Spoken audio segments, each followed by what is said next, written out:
Yeah. Yeah, it's going.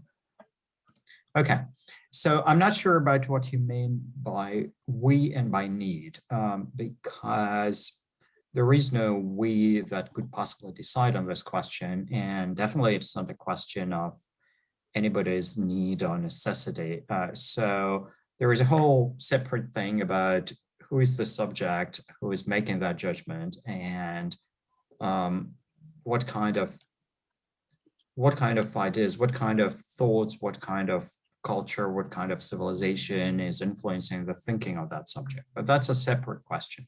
Now, to the point, I don't think art, the concept of art, applies to anyone except humans. Art is a part of human condition for me. So whether that art is produced by machines, whether that art is produced by humans, whether that art is produced, or rather was produced, by humans who are dead,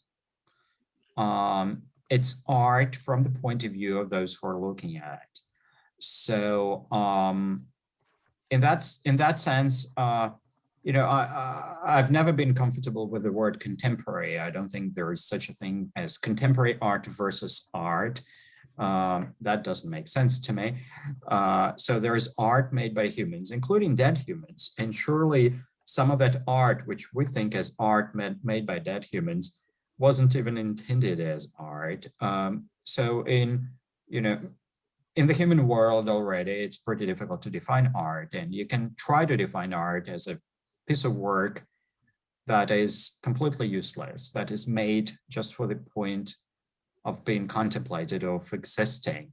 There is no utility in there. So in that sense, it doesn't really matter to me whether that is made by a machine, because anyway, only a human spectator, only a human user will be able to call that art. Mm-hmm. Does it make sense? Of course, yeah. Now, then you have to go into the footnotes, and you have to start making various footnotes, because of course a machine may call things the way it likes, right?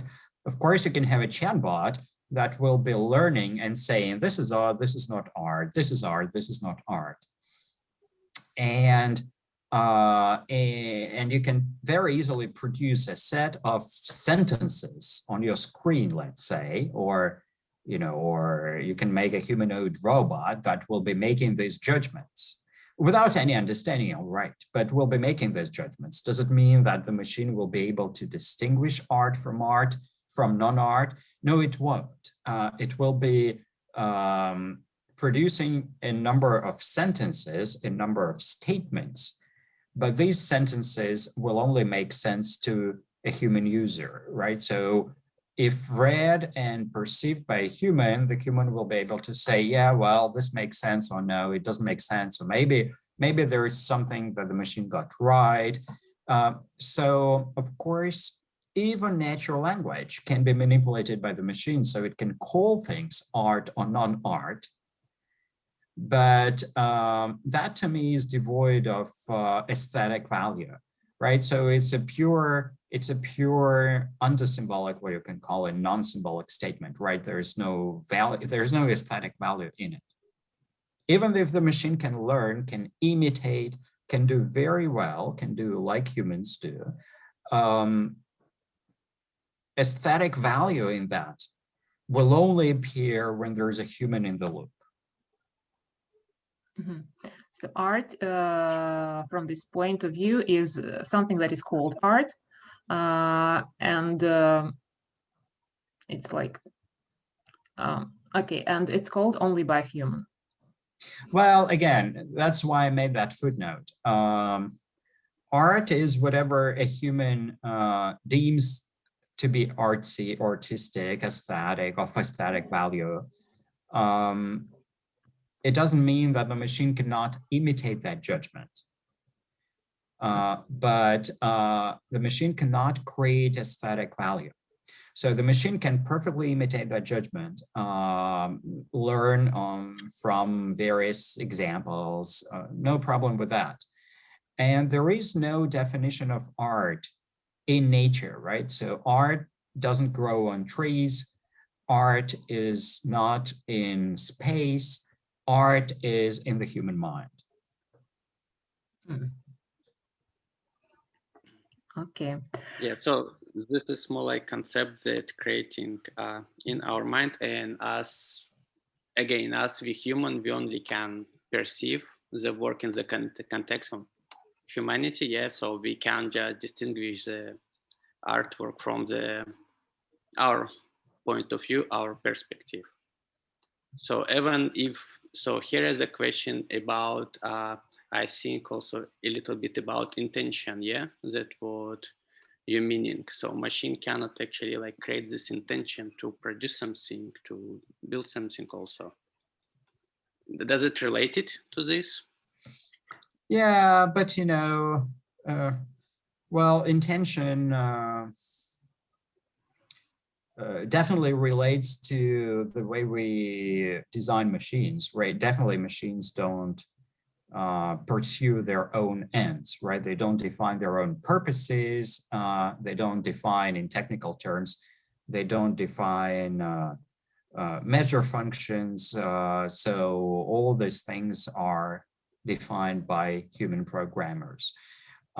So in that sense, you can say, yeah, the machine doesn't have an intention, but machines can produce behavior that will be read by humans as intentional behavior. So they can imitate, they can create a very convincing imitation that no one will be able to tell from or to distinguish from intentional behaviors. So in that sense, I would not like to add that point about intention to what I said about art, because you can create a perfect illusion of intentional behavior with a machine. And there are plenty of experiments that show that, starting from these triangles that move around a plane and, plenty of them. So what I would like to say is that whether the machine imitates intentional behavior or not, whatever it makes needs to be perceived by a human in order to have aesthetic value for the human. It may have other kinds of value for other types of agents. It may have information theoretic value. It may have behavioral value, I don't know, some other kinds of value. But if you were talking about aesthetic value, I don't think this is connected somehow with the intent of the artist or intent of the designer at all. You can just drop the machine altogether from this story. You don't have to talk about machines. You can ask yourself, what's the aesthetic value of this or that ancient sculpture or text? And lo and behold, what you think, what we today in 2021 think this aesthetic value is very likely totally different from the original intent of the human author 2000 years ago. So I would like to remove this whole idea about the author's intent, just to remove it from my judgment here in 2021. Do you mean that art is kind of created, or is it produced, or the author thinks that he creates art, but we in 2021 think that art is produced? Well, the original question was like, so yes, let me address about the creativity. Is it a real engine of the art, or if it, yeah, we had examples of, is it a natural part of life, жизнетворчество and industrial production, as Soviet productivists did, and so on? Okay, so the way I distinguish between the verbs to create, to make or to produce is manifold. So I like, on the one hand, I like the Arendtian distinction from Hannah Arendt between acting, willfully acting, making, or as you said, producing, and laboring. So if we use that distinction, then definitely art is an act of creation onto the world, bringing something onto the world, and not of production. Production and manufacturing are a different thing. There are many other ways to make that distinction. We can use biblical terminology between creating and making. So there is a difference between the verbs to create and to make. It's a different kind of meaning, if you like, of these verbs. So depends on how we understand these verbs. I would say, for me personally, if there is a work of art brings a meaning into the world. That meaning doesn't have to be shared.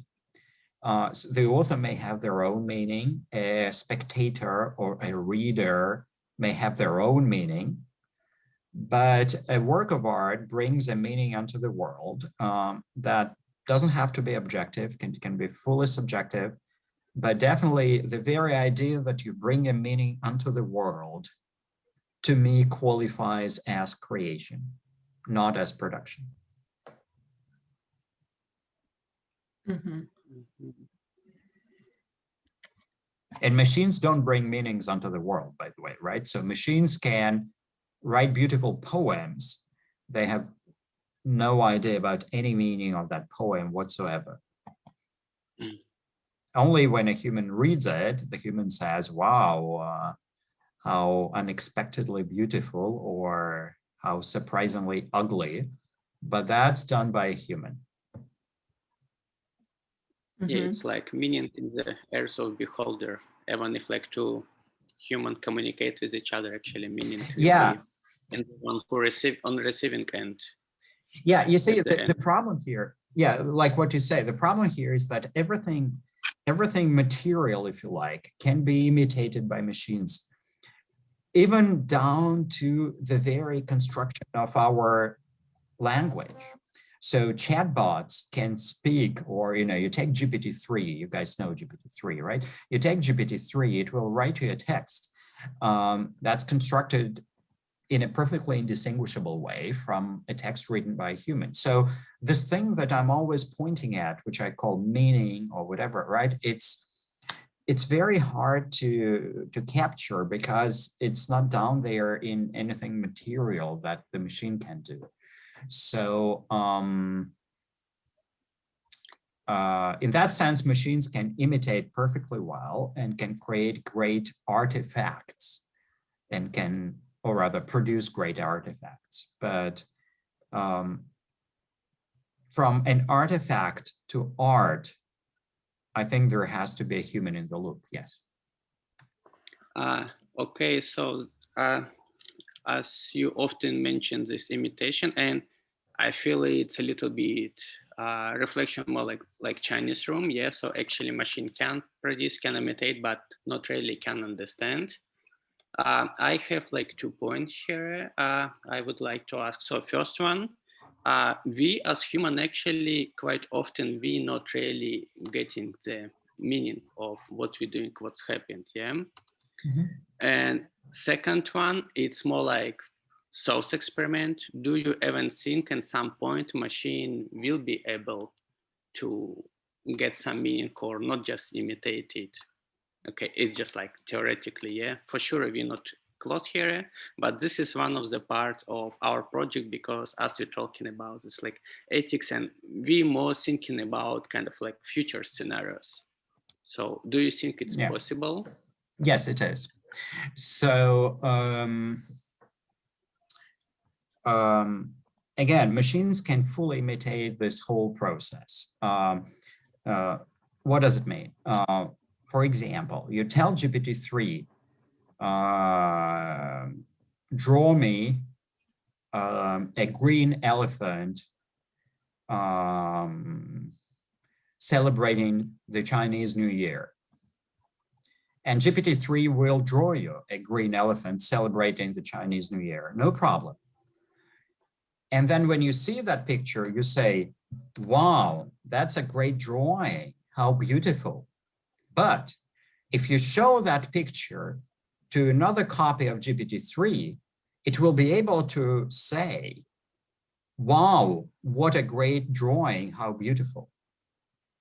So it can imitate not only the process of creating that drawing, but also our reaction to that drawing. And it's, you know, this whole process of communication, of formulating our impressions and stuff can be imitated by machines. So if you have a collection of machines producing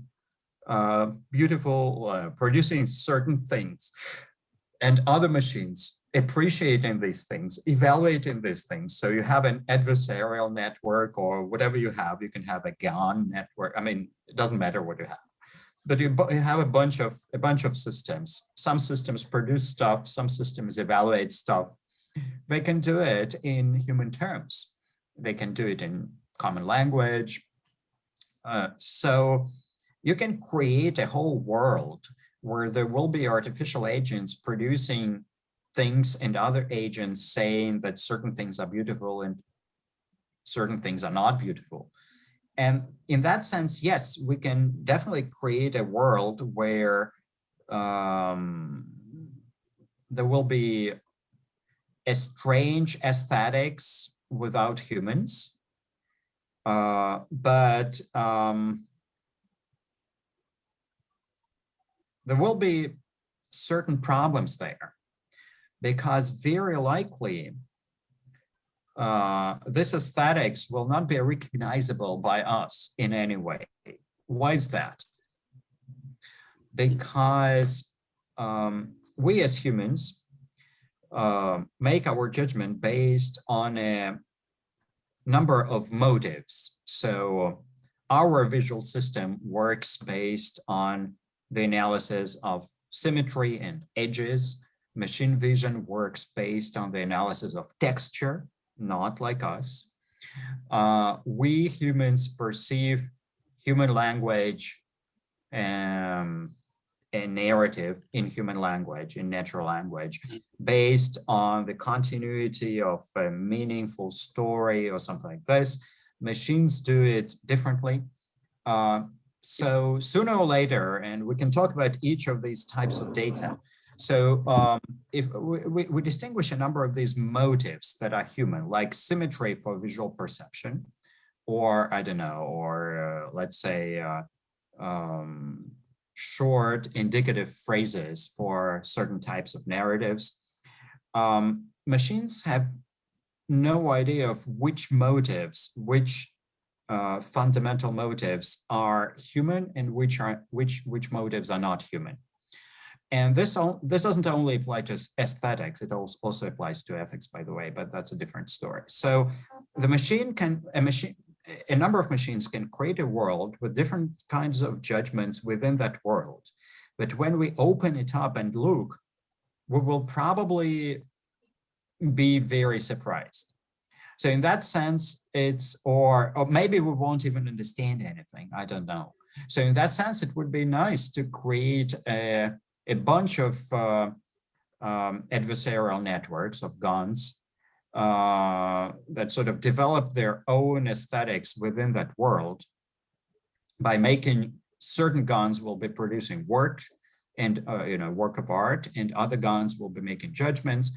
I think nobody has really done this at such a scale that there can be a real small world of aesthetics, of machine aesthetics, and then you open it up and you suddenly see that machines have chosen as beautiful things that are certain will be similar, certain things will be similar to the human ideal of beauty, and certain other things will not. So I think imitation can go very, very far. But I don't think we can define, nor can the machine define what is human. The machine can imitate, but sooner or later it will become unstable, it will become inhuman. Keeping it very human is something that we cannot really do with a machine.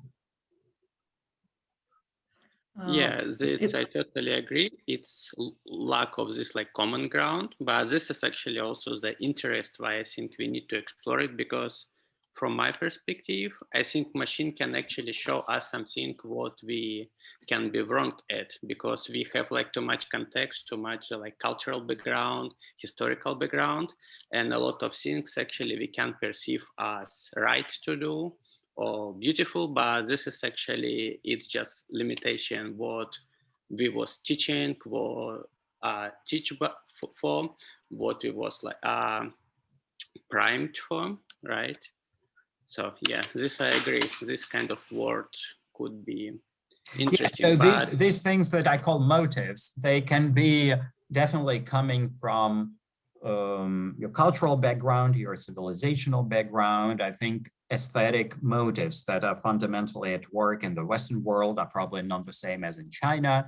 We know that, for example, the perception of sound is different in Asia and in the Western world. So definitely these things depend on culture, depend on civilization, and probably there are also some fundamental motives that don't depend on anything, like symmetry, which are just, they depend on human nature, on the way our brains are wired.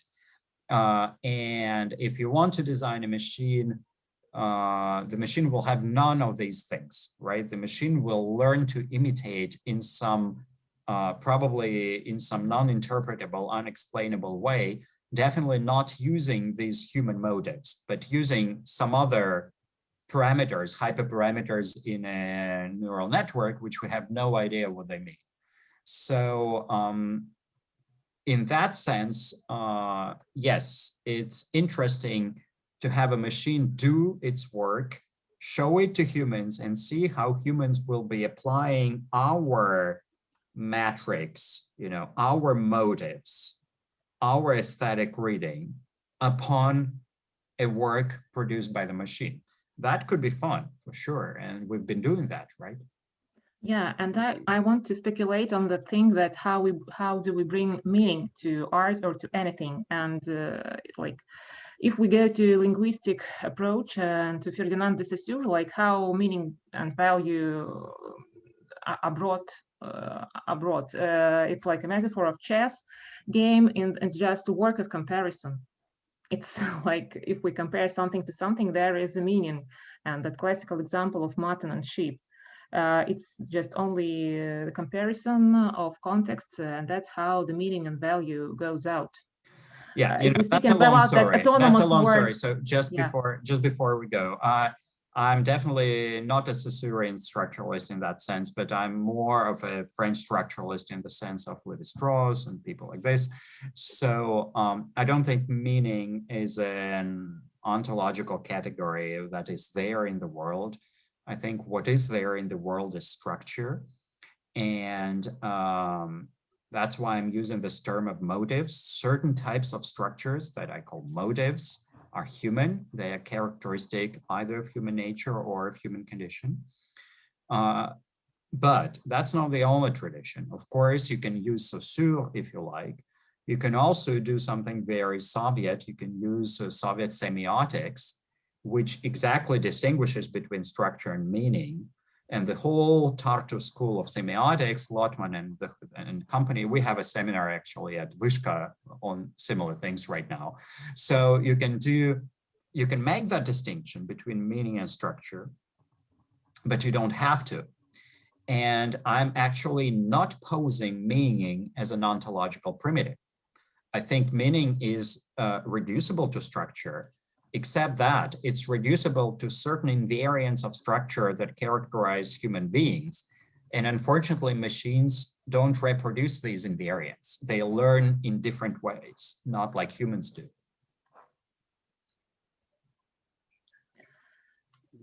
Okay, if we go to our ethic code. Sorry, I interrupted you. Yeah, you had some other points, right? No. It was just you didn't interrupt. I have to, to digest this. Our next question was about the ethic code. Of course, when we work on that ethic code, it's like quite on the one side, it's a response on that document that is mostly accepted in the European Parliament, and on that documents that I heard about in your lecture, and then I read about Beijing Plan and South Korean documents and so on and so on. So one side, it is like the response to that, and then the other side, it's of course a mirror to the rights of flesh and blood artists that are not usually paid for their, not always paid for their work, and just what rights do they have right now when they interact with in that realm of art world. So how do you see machine artists ethic code if we really need it? And do you imagine machine artists impact on human artists in a way like authorship or copyleft, high res, or circulationism, and so on? So what can we apply? So let me start by saying that, let me start by saying that the word ethics can mean different things. The entire set of questions is not only about ethics, right? The entire set of social, legal, ethical implications of these technologies is pretty big, and we can definitely talk about legal issues, how law will have to evolve, because it's very clear that law will be evolving, and you know about all these debates in different countries about whether machines can be authored in the sense of copyright or not. That's not very interesting for me. I think in terms of art, so of course, if you look at these questions from the point of view of, I don't know, of a business leader, of an industrial company, you will care more about questions of liability, about questions of verification. You want to put on the market a product that is verifiably doing what it should be doing, and you don't want to be liable for the mistakes or the consequence of the bad, all that stuff. But I don't want to talk about that right now. I want to talk about art, right? So you asked me about artists and this problem of ethics, of AI ethics, from the point of view of people who work in art and machines that make art. I think there is a considerable leeway here in the sense that art, by its nature, is supposed to take us somewhere where we haven't been yet. Good art, a good piece of art, right? A piece of good art is something that takes its spectator or reader, or whoever is interacting with that art, somewhere where that person hasn't been yet. So crossing the borders, going beyond limits, is natural for art. In that sense, I would very much, of course, here formulate ethical requirements in terms of responsibility, not in terms of barriers or limits not to cross. No. Perhaps art can cross any predefined barrier or border or limit. So I wouldn't follow that road. I would say, wherever you want to take us with a piece of art made by a machine or made by a human working with a machine as a partner, I don't know, wherever you want to take us, are you responsible for what may happen next? Are you responsible for that? And that question has no simple answer. It depends on the content, on the perception, on the perceiver. But I would like to phrase this in terms of responsibility. And of course, this if you want to put this framework of responsibility, it doesn't mean that anything and everything is allowed. Of course not, because responsibility means that if you have a machine that's producing hate speech or, I don't know, or insults, even if you don't control it, you as a designer are responsible for that. Even if you had no intention to produce that kind of content, you will still be responsible for that as a designer via some form of parental responsibility of the designer. So this question of responsibility for something that you have not intended is a very complex issue for which we don't have a simple solution, but I can talk about it for a long time. But I think that rather than saying that digital ethics for artists is a limit or a bound on what can be done, I would not go down that road once again. I would not put a limit on art. I would say, well, you make a piece of art. I'm not your censor. I'm nowhere near your thoughts. I'm not going to tell you what you need to do. You are the artist. You are free. You do what you want. But then once you release your piece of work, you show it to the others, that piece of work becomes part of our common world. And that's when you become responsible. You've introduced into the world something that creates for you a responsibility as a designer. And it's not a question of legal responsibility. So it's not a liability because you are a free artist, but you will feel the burden of that change that will happen to the world through your work.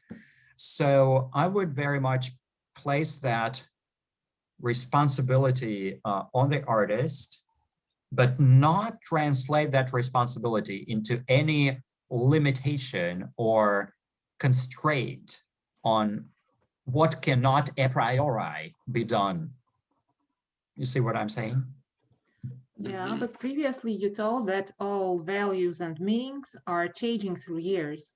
Yes. And we don't perceive the same as we perceived, I don't know, in the 8th century. So what's the responsibility of the artist if he's dead and his sculpture is alive? Well, that has nothing to do with machines, but why? That's definitely. I think it's the same. That's a very good question. No, well, yeah, but you can ask the same question without any machines, right? You can say, well, that sculptor who made a sculpture of a slave trader, right, of a guy who was so bad, is that sculptor somehow responsible for immortalizing in their sculpture that awful, I don't know, English or American person from the 18th century or the 19th century whose statue today we suddenly start hating, right? We throw that statue down from the pedestal. We say, no, this is terrible. But then there will be other people who will say, no, this is a great work of art. And we can have that debate today. Definitely today, that debate will not be in the same terms as in 1830 or in 1740. And that's all right. You know, it has happened so many times in the history of humanity. When Christians came, when the Christian civilization came, what has been great work of art for the Greeks and the Hellenes and the Romans suddenly became ugly idols or whatever for Christians, and they threw them down from the pedestals. And these things happen. So that's all right. It is not necessarily related to machines. It's related to our changing values and perceptions as a civilization. And that will always be going on and changing again and again. And I'm not saying that this creates a responsibility for that guy who is dead. That creates also very much a responsibility on us as the ones who keep these items, who watch them, who look at them, and who watch also after them. But for that guy who is dead, the only thing that will change is the reputation. Yeah, the reputation will definitely change. And that's fine. Okay, if a machine is a dead, but at the same time immortal guy who is not caring about his or her reputation. Sure, I mean, you don't have to care about that reputation. So, I mean, take an example, right? There is plenty of technology. You don't have to talk about intelligent machines. So let's say take, I don't know, asbestos, right? Asbestos. In people have been using this material for construction for how many, 70 years? Building lots of houses, building lots of stuff out of it.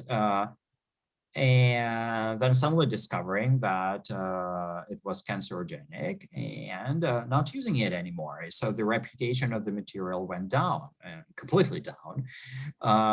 The reputation of those guys who in the 30s and the 20s started using it at large scale in construction also went down. But yeah, sure. So inhuman entities also have their reputation.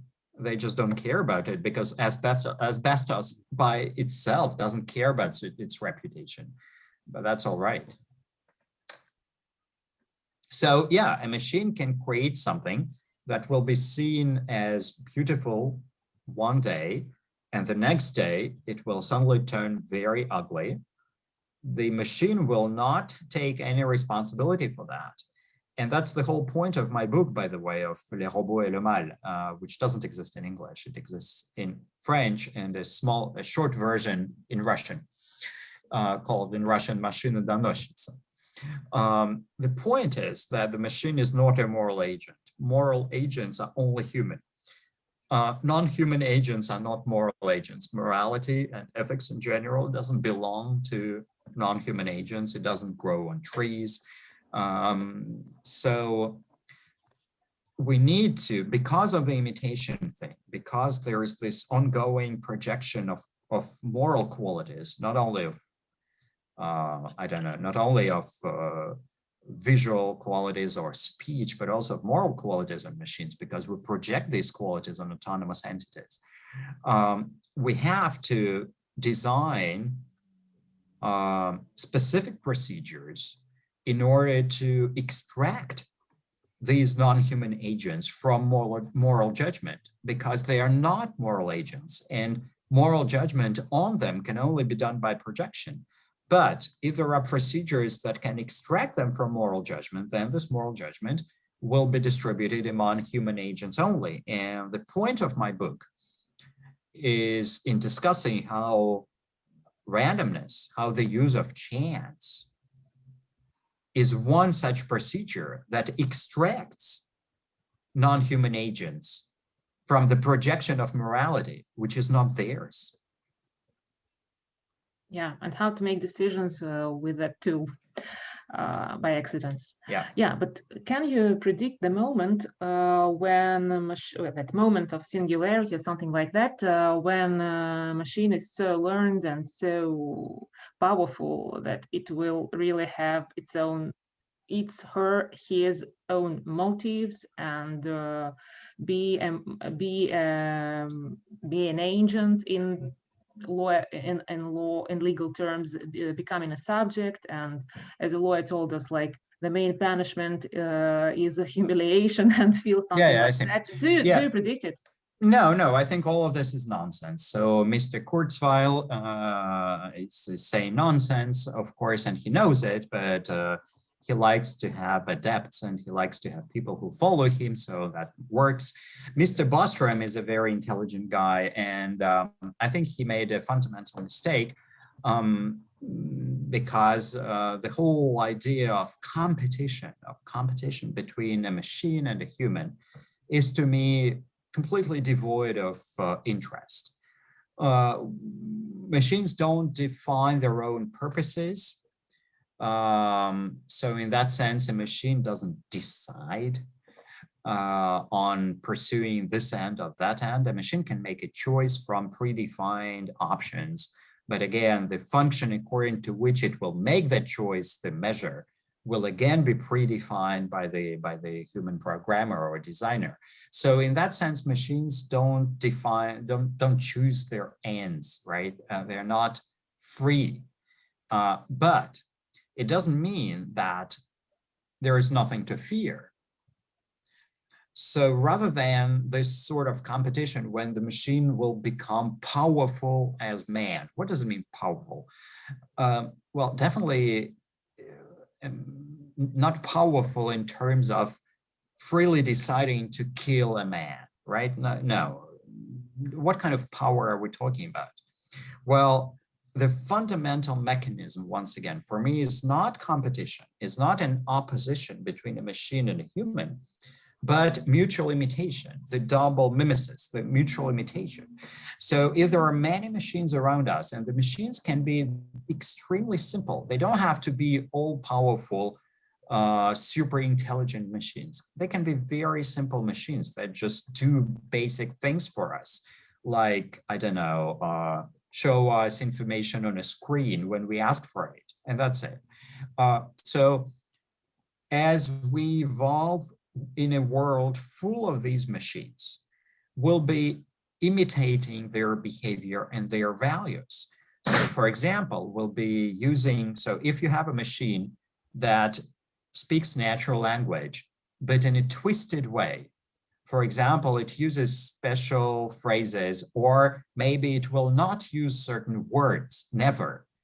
If you have a world where there are many, many chatbots, and these chatbots never use a given word, I don't know, beauty, right? They just decide not to use that word.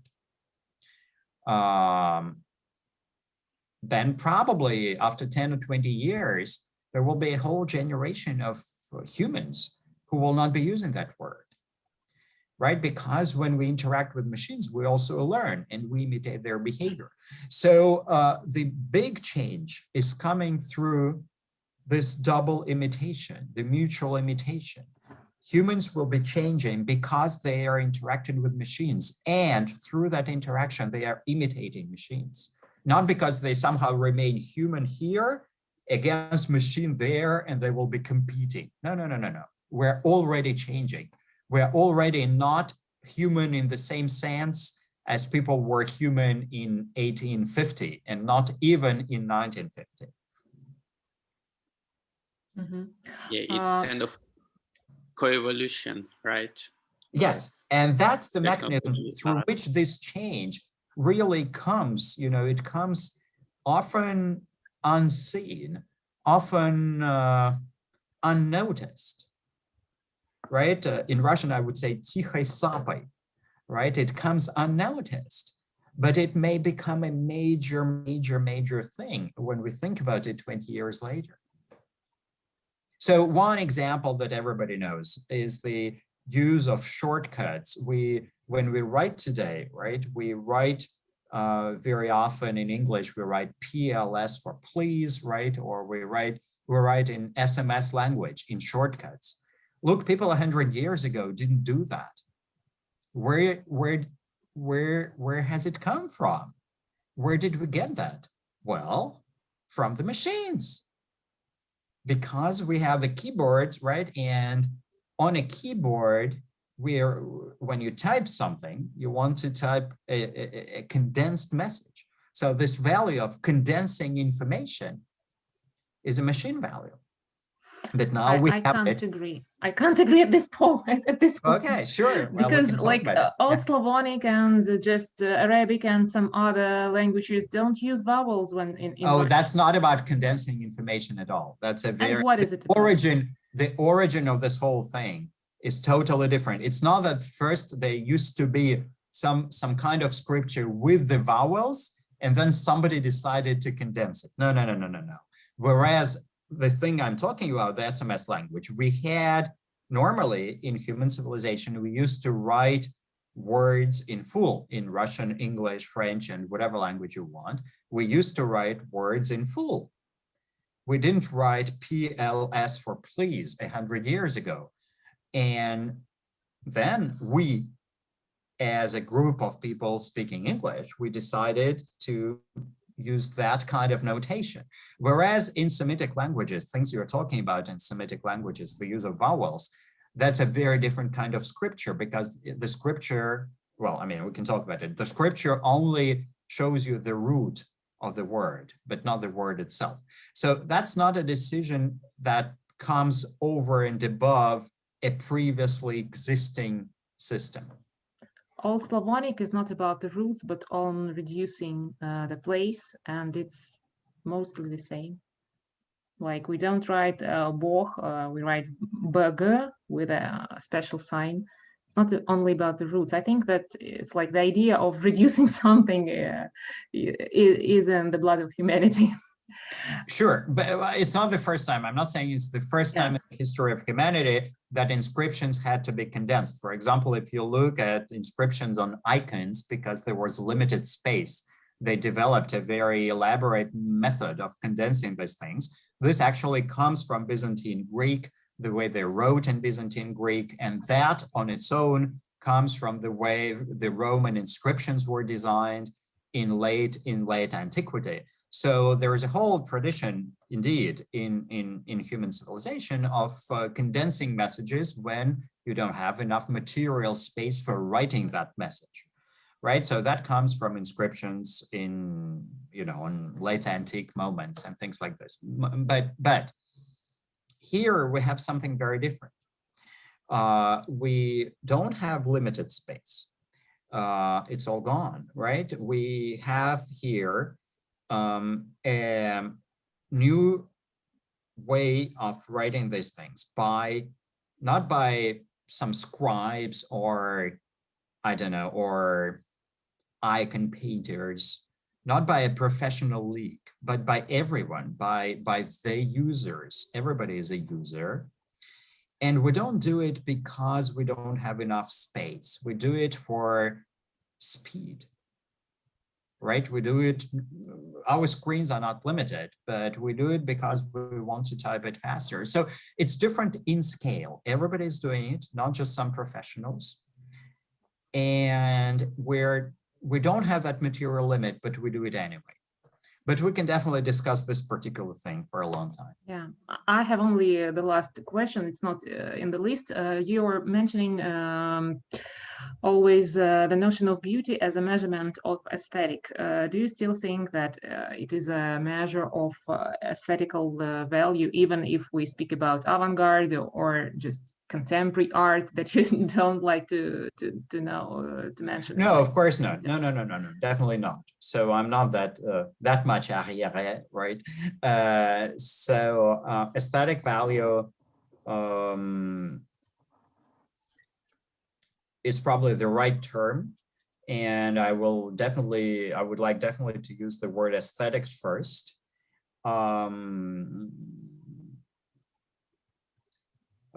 Beauty here doesn't mean, and beauty can be understood not as visual beauty, right, but as an aesthetic notion in itself. So if instead of beauty, you say tagathon in ancient Greek, right, the Platonic notion of beauty, tagathon is exactly this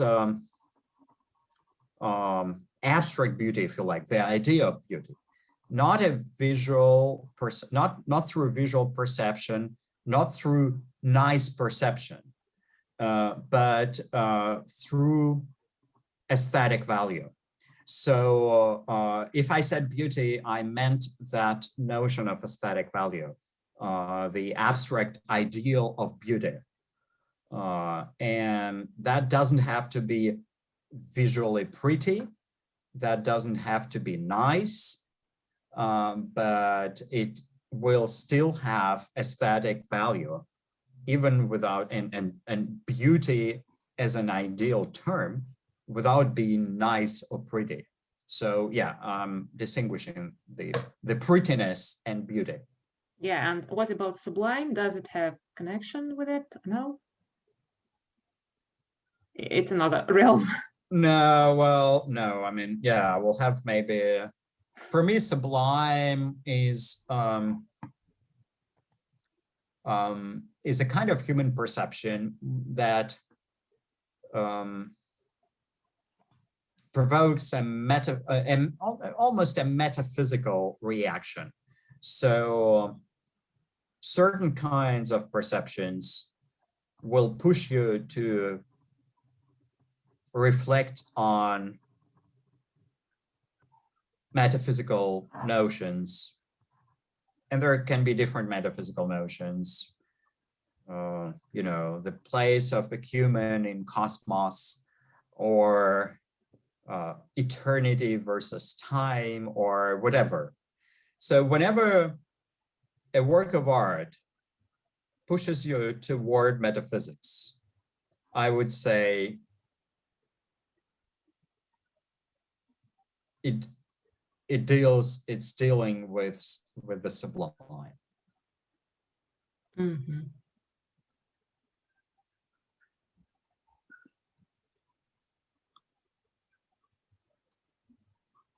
Vasily, do you have questions?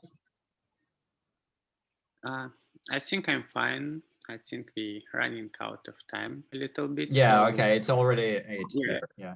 We thank you very much for your time and your answers. Okay, good luck, guys, with that project. So if you put this, will you be using this recording for your own work, or will you be publishing it?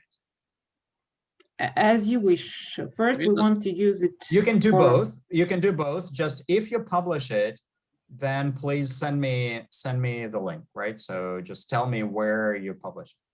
Okay, I can send the link to my cloud right today, that you could have, and to use it, I don't know, for your own use if you want it. But then no, I don't want to use it. I'm just saying, if you put it in the public domain, if it's in your private cloud, I don't care. If it's in the public domain, please let me know where it is. Okay. Okay. So we meet our botess Nancy if you see her. Yeah, maybe she will join us next time. I will. Yeah, thank you. Thank you. Bye-bye.